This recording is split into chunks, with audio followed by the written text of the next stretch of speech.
മണ്ണിടിഞ്ഞു വീണ് രക്ഷാദൗത്യം ദുഷ്കരമായ ആദ്യ നാളുകൾ നമുക്ക് ഓർമ്മയുണ്ടാകും. അതിവേഗത്തിൽ രൗദ്രഭാവത്തിൽ മാറിയ എങ്കാവലി പുഴയുടെ അടിത്തട്ടിൽ നിറഞ്ഞ കല്ലും മണ്ണും മരവും.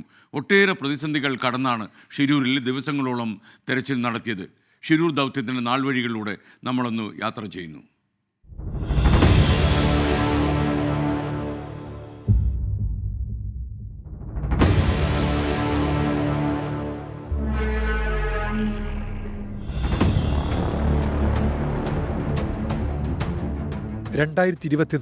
ജൂലൈ 16 രാവിലെ 8:30 ഉത്തര കന്നഡ ജില്ലയിലെ അങ്കോളയ്ക്കടുത്ത് ഷിരൂരിൽ കനത്ത മഴയെ തുടർന്നുണ്ടായ മണ്ണിടിച്ചിൽ ഷിരൂരിലെ വലിയ മല മുഴുവനായി താഴേക്ക് പതിച്ചു.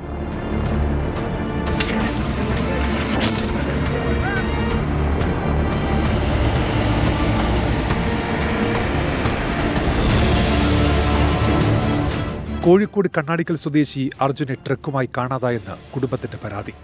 ബെൽഗാമിൽ നിന്ന് അക്കേഷ്യ മരങ്ങൾ കയറ്റിക്കൊണ്ടുവരികയായിരുന്നു അർജുൻ. കർണാടക സർക്കാരിന്റെ തെരച്ചിൽ പേരിന് മാത്രമെന്ന് കുടുംബം പരാതിപ്പെട്ടു. കേരളത്തിലെ മാധ്യമങ്ങൾ വാർത്ത നൽകിയതോടെ സംസ്ഥാന സർക്കാർ ഇടപെട്ടു. തെരച്ചിൽ നടത്താൻ കർണാടക തയ്യാറായി.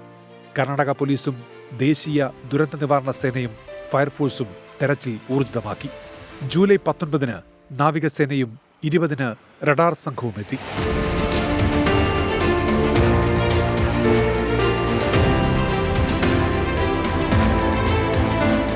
റഡാർ ഉപയോഗിച്ചുള്ള ഭൂഗർഭ സ്കാനിംഗ് ജൂലൈ 20 നടന്നു.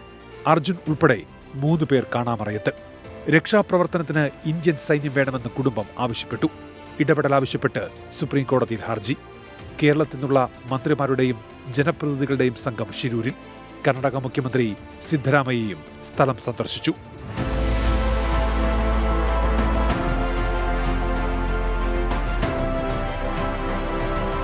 തുടക്കം മുതൽ കാർവാർ MLA സതീഷ് കൃഷ്ണ സെയിൽ നടത്തിയ ഇടപെടൽ നിർണായകമായി. ഉത്തര കന്നഡ SP-യും കളക്ടറും നിർദ്ദേശങ്ങൾ നൽകി സജീവമായി ഇടപെട്ടു. സൈന്യത്തിൽ നിന്നുള്ള ഒരു സംഘം ഉദ്യോഗസ്ഥർ ജൂലൈ 21 ഷിരൂരിലെത്തിയെങ്കിലും തെരച്ചിൽ വിജയം കണ്ടില്ല. കനത്ത കാറ്റും മഴയും രക്ഷാപ്രവർത്തനം തടസ്സപ്പെടുത്തി. 22 കരയിലും ഗംഗാവലി പുഴയിലും തെരച്ചിൽ.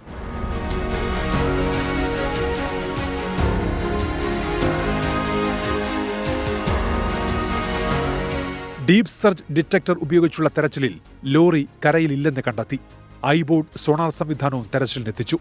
Retired major general M. ഇന്ദ്രപാലന്റെ നിർദ്ദേശത്തിന്റെ അടിസ്ഥാനത്തിൽ കൂടിയായിരുന്നു തെരച്ചിൽ. തുടർന്ന് ലോറിയുടെ ഭാഗങ്ങൾ പുഴയിൽ കണ്ടെത്തിയെന്ന് കർണാടക റവന്യൂ മന്ത്രി സ്ഥിരീകരിച്ചു. നദീതീരത്തെ മണ്ണ് നീക്കം ചെയ്തെങ്കിലും ട്രക്ക് കണ്ടെത്താൻ കഴിഞ്ഞില്ല.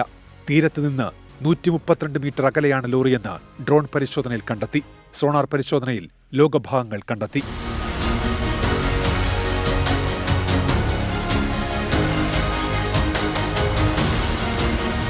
മോശം കാലാവസ്ഥയും ശക്തമായ അടിയൊഴുക്കും രക്ഷാപ്രവർത്തനത്തിന് വെല്ലുവിളിയായി.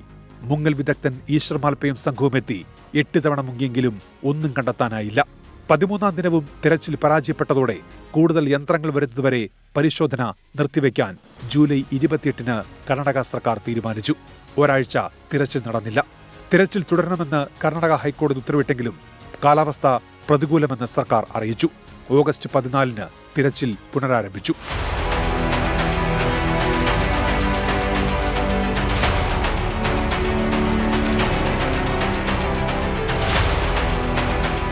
ഈശ്വർ മാൽപ്പയും നേവിയും തിരച്ചിലിനിറങ്ങി. ചില നിർണായക സൂചനകൾ കിട്ടി. പിന്നീട് നിർത്തിയ തിരച്ചിൽ ഗോവയിൽ നിന്ന് ഡ്രഡ്ജർ എത്തിച്ചതോടെയാണ് ഈ മാസം 20 പുനരാരംഭിച്ചത്. തിരച്ചിലിൽ അർജുന്റെ ലോറിയുടെ ചില ഭാഗങ്ങളും തടിക്കഷ്ണങ്ങളും കിട്ടി. വിവിധ സ്പോട്ടുകൾ കേന്ദ്രീകരിച്ചായിരുന്നു പരിശോധന. ഒടുവിൽ കരയിൽ നിന്ന് 65 മീറ്റർ അകലെ ഗംഗാവലി പുഴയുടെ 12 മീറ്റർ ആഴത്തിൽ നിന്ന് അർജുന്റെ ട്രക്കും മൃതദേഹവും കണ്ടെത്തി. അപകടം നടന്നതിന്റെ 72-ാം നാൾ. Research desk 24.